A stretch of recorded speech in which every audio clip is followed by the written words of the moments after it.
Alhamdulillah tadi sudah disurvei semuanya, sudah dikontrol dan tidak menyampaikan apakah ini ada kekurangan atau seperti apa. Secara rahasia pihak pipa mencatat semuanya dan keputusannya kurang lebih sekitar 1 mingguan.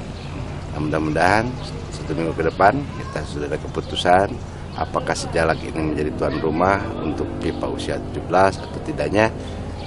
Kami lagi menunggu surat keputusan dari pipa dan termasuk dengan PSSI.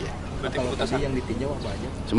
Semua secara detail, baik itu lapang dan ketersediaan serta perlengkapan lainnya, termasuk toilet dan juga tempat ganti dan sebagainya. Ini semua terkontrol dan apabila ada kekurangan nanti ada toilet segala macam, mungkin ada pertambahan. Cuman yang perlu dipikirkan itu masalah pagar keduanya.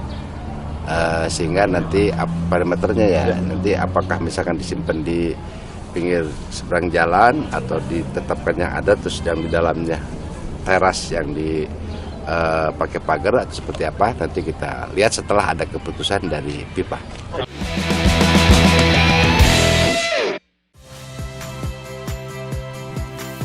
Saya Radi Saputro.